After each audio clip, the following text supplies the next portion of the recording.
أعوذ بالله من الشيطان الرجيم بسم الله الرحمن الرحيم والعاديات ضبحا فالموريات قدحا فالمغيرات صبحا فأثرن به نقعا فوسطن به جمعا إن الإنسان لربه لكنود وإنه على ذلك لشهيد وإنه لحب الخير لشديد أفلا يعلم إذا بعثر ما في القبور وحصل ما في الصدور إن ربهم بهم يومئذ لخبير.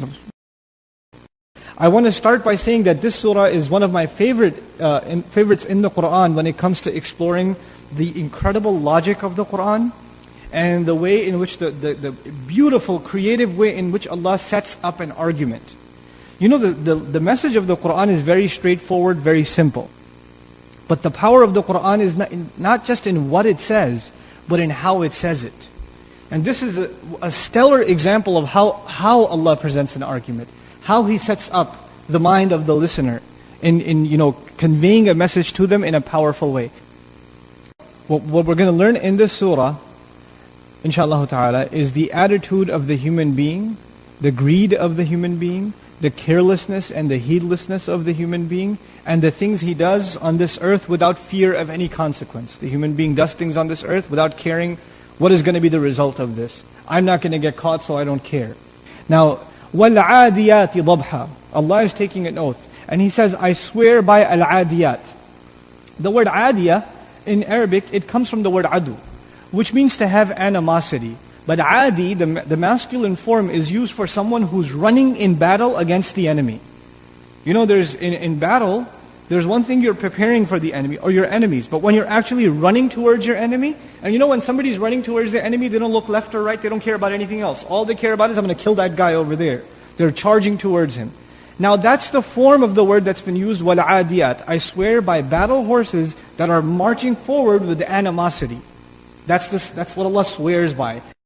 So Allah is not swearing by horses that are males. He's actually swearing by mares, female horses. Why? Because they used to be faster in battle. The Arabs used to prefer the female horse over the male horse. So already this is not just any car, this is the exotic car. Right? This is the faster one. And it's headed right into battle. This is an action scene from the very beginning. Then Allah adds the ha'al dabha. أقسمه, this is Baydawi rahimahullah. He says, اعلم أن الضبح أصوات أنفاس الخيل إذا عدت. You should know the word dabha at the end is describing, you should know it's describing أنفاس الخيل, the breath, the panting of the horse when it's engaged in aggressive motion. You know when a horse is galloping really fast, you hear that like, that sound you hear? The word for that in Arabic is dabh. Dabh. By using that word, we're learning that this horse is going as fast as it can. It's going as fast as it can. And it's marching forward towards what? An enemy. How do we know there's an enemy ahead? Because of what word? وَالْعَادِيَاتِ. Now we come to the next ayah, فَالْمُورِيَاتِ قَدْحًا. The other thing we learn here about the word, these muriyat, is that as they are running, the word ira, from which muriyat comes, is a description, it's an adjective for these horses. Ira is to cause sparks to fly when you strike something. So Allah is saying these horses are causing fires. These horses are creators of fire as they are galloping. What does that mean? You know, the horse is running really fast, and it's got a horseshoe on, which is metal, and it strikes on the rock as it's running. And what happens every time the rock strikes?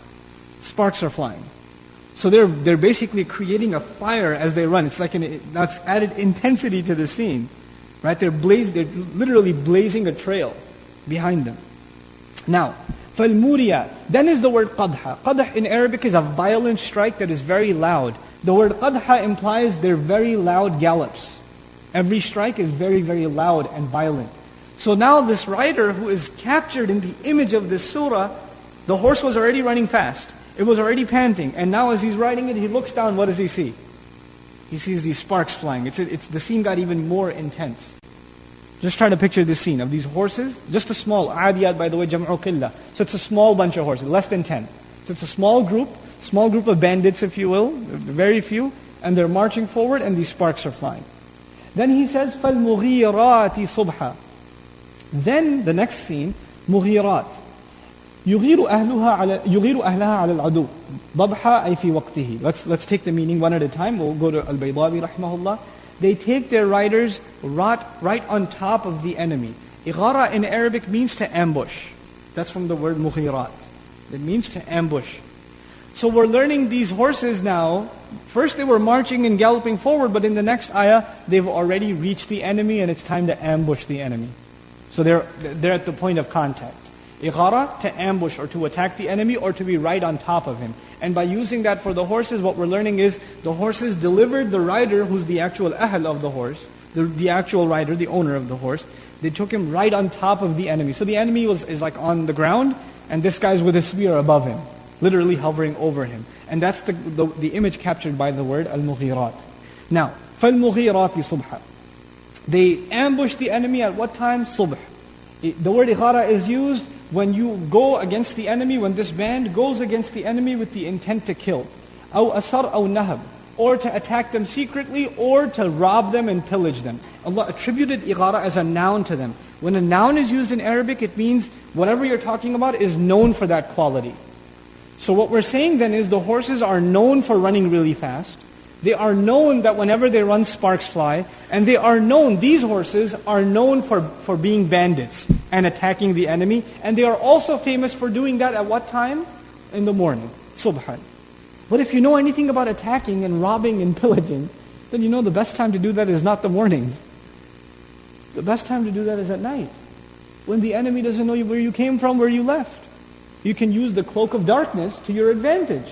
But these guys over here that are being talked about, they don't care. They're attacking at what time? In the morning. Now we get into the heart of the matter where the action begins. فَأَثَرْنَا. Then they cause, these horses they cause, that's the feminine plural, atharna, noon and niswa, it's used for the horses because adiyat is plural. So they cause something to rise. Athara in Arabic is to cause something to rise. What is it that they cause to rise? Naq'a. Naq'a in Arabic is one of three words in the Quran used for dust. Naq'a is used in Arabic when something is moving really fast, like a car or a caravan or even a horse. You know when something moves really fast in the dust, what rises behind it? A cloud of dust, it leaves a trail of dust. So even if it's gone, you could see some horse went by here because I still see the cloud of dust, right? That cloud of dust is called naq'a. It's not just any dust, it's specifically the dust that rises up in the air when something moves by in really fast motion. فَأَثَرْنَا بِهِ نَقْعَ. We talked a little bit about فَأَثَرْنَا, we talked about naq'a. They cause to rise, that's atharna.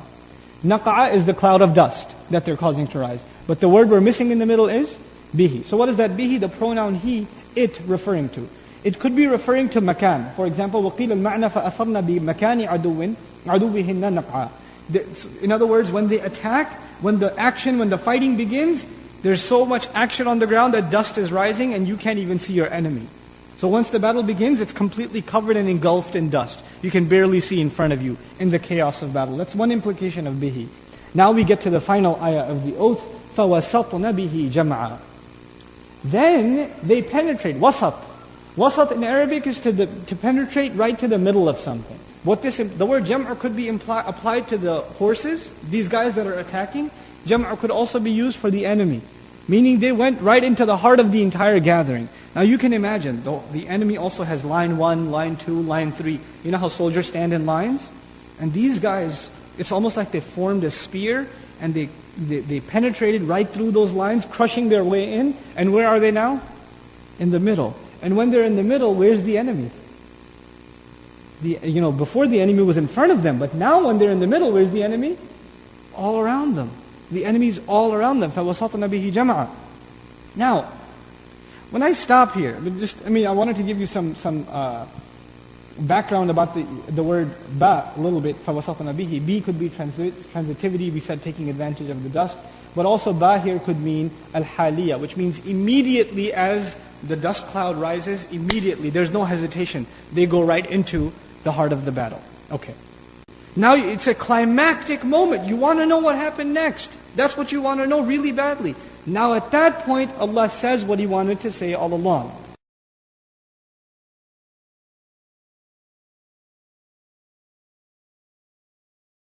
Now it's a climactic moment. You want to know what happened next. That's what you want to know really badly. Now at that point, Allah says what He wanted to say all along. Allah says, إِنَّ الْإِنسَانَ لِرَبِّهِ لَكَنُودٌ. No doubt the human being is truly disloyal to his master. Allah says the human being is not loyal to his master at all, for sure. SubhanAllah. We find a Shawkani commenting, Qanud also means cutting apart, to disassociate, to separate. Meaning the human being separates himself from the mastery and the slavery to Allah. He disassociates himself. This is a special type of ingrate, Qanud. First of all, this is sighatul mubalagha, so it's extremely ungrateful. It's not just ungrateful, it's extremely ungrateful. How do we know that? Because of the wow. In Qanud, this is sighatul mubalagha. Okay? One who remembers and makes only mention of the problems and complaints and never makes mention of favors. That's the kind of person that's called Qanud. So Allah Azza wa Jalla says, إِنَّ الْإِنسَانَ لِرَبِّهِ لَكَنُودٌ. Especially when it comes to his master, he is extremely ungrateful. Extremely, the word Qanud also includes disloyal, has no loyalty. وَإِنَّهُ عَلَى ذَلِكَ لَشَهِيدٌ. And there is no doubt that he, meaning the human being, especially when it comes to that, is truly a witness. Shaheed is sifa mushabbaha, and this is what we say something happening all the time. So the human being is a witness to his disloyalty when? All the time. It's not just one occasion. It's not just one scene that was just described. For this scene, he was shahid. But now that he's come to this realization, he himself is a witness against himself all the time. All the time. The biggest testimony against you is your own self. Allah captures this in another place in the Quran. He says, بَلِ الْإِنسَانُ عَلَى نَفْسِهِ بَصِيرًا وَلَوْ أَلْقَى مَعَاذِيرًا. No, the human being is in full view against his own self, even if he makes excuses. Then Allah goes further. Incredible ayah. وَإِنَّهُ لِحُبِّ الْخَيْرِ لَشَدِيدٌ. First of all, li in Arabic is used for li ajl. It's harf ajl. It's the purpose. It's a word that gives purpose. Allah did not say for wealth. His love is intense. The word for is not used with wealth. The word for is used with love. Innahu li hub. Not lil khayr, but li hub. Li hubbil khayr. For the love of wealth, he is severe. He's intense. What does that mean? The word hub, if you look at the linguistic meaning in the Arabic language, we find as follows. The word hub means that it is defined as a perception of something desirable and one engaged in relentless pursuit of it. Hub in Arabic is defined when you see something, you think it's very good for you. And then you do whatever you can to get it. When you're doing that, it is said you love it. So now, the word love of what? In the ayah, love of what? Hubbul khayr. Khayr in Arabic means good. But every mufassir says khayr in this ayah means mal, wealth. So why not say lihubbil mal? Why say what? Lihubbil khayr. Instead of saying the love of wealth. For the love of wealth, he's severe in his love of wealth, and for the sake of it, for the sake of keeping that love alive, he's tough, he's shadeed, and he's unflinching. And shadda in Arabic is to tie a rope also. So he's tied up in it. He's locked in it. But here the word khayr, I want to share with you an incredible comment, which we find by Ibn Zayd, rahimahullah. سَمَّ اللَّهُ الْمَالِ خَيْرًا. Allah named mal, wealth, in this ayah as khayr, as good. وَعَسَىٰ أَن يَكُونَ شَرًّا. And it could be that it's bad. Isn't that true? Wealth could be good and wealth could also be bad. So how come? وَلَكِنَّ النَّاسِ يَجِدُونَهُ خَيْرًا فَسَمَّاهُ خَيْرًا. It's because people always think of wealth as what? Good. So Allah called it good because Allah is basically translating the mentality of the kafir. For the kafir, there's no difference between wealth and good. Oh, you think that's good? Basically, what we're learning here is Allah Azza wa Jalla is being sarcastic. Oh, this is what you think is good? This is what you have so much love for and it's so intense for you? For the sake of preserving that love, you are so bent upon it and so intense? SubhanAllah. إِنَّهُ لِحُبِّ الْخَيْرِ لَشَدِيدٌ. SubhanAllah. أَفَلَا يَعْلَمُ? Allah poses a question. Does he not already know? Does he then not know? إِذَا بُعْثِرَ مَا فِي الْقُبُورِ. When? Does he not know of the time when whatever is in the graves will be not just turned upside down or brought out, Ba'thara in Arabic is a compilation, according to Raghib al-Asfahani, of ba'atha and a'thara. There are two words in Arabic that come together and make the ruba'i ba'thara. What the verb means is, you know how you have a box full of stuff and you stick your hand in it to find something?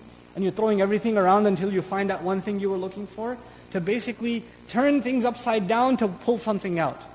Allah uses that verb for what's going to happen in the graves. أَفَلَا يَعْلَمُ إِذَا بُعْثِرَ مَا فِي الْقُبُورِ Like you're going to be yanked out of your graves like junk out of a box.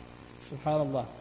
Doesn't he know of the time when whatever's in the graves will be yanked out like this and pulled out from deep within? He said, well, doesn't he know when everything in the graves will come out? And then he says, subhanallah, how he completes the subject from Surah Al-Zilzal. وَحُصِّلَ مَا فِي الصُّدُورِ حُصِّلَ أو جُمِعَ مُحَصَّلًا في الصحف أو ميز ما في الصدور من خير أو شر. The word tahsil in Arabic, حُصِّلَ, rough translation, whatever is in the chest will be brought out. That's how it's commonly translated. But tahsil in Arabic means to peel and extract something. From like you know how banana, you peel it and you take the banana out. Now imagine like you have mango or other fruits. You take this, you peel them, you get the inside, the meat of it, the mush that you really want, and you put it together and you pile it up together. Allah uses that word for what's in the chest. Everything will be scraped out of the chest. Like the chest will be peeled off and everything on the inside will be scraped out. If you remember something about the last surah, we studied فَمَنْ يَعْمَلْ مِثْقَالَ ذَرَّةٍ شَرًّا يَرَهُ وَمَنْ يَعْمَلْ مِثْقَالَ ذَرَّةٍ خَيْرًا يَرَهُ. The previous surah mentioned the smallest deed, عمل. مَنْ يَعْمَلْ عمل. But actions are not in the chest. What's in the chest? This ayah is about the chest, right? The last ayah mentioned the smallest deed. And this ayah is going even further. Not even a deed, what you are hiding inside. And what are we hiding inside? The surah already mentions hubbul khair. The human being is hiding what inside? First of all, he's hiding a testimony of his disloyalty to Allah. That's what is in the chest already now. The other thing he's hiding is the love of wealth. The love of wealth. And this will be scraped out of him. So the previous ayah mentioned amal, and this surah mentions what's in the chest, the intent, the motives, the testimony on the inside, subhanAllah, completing the picture.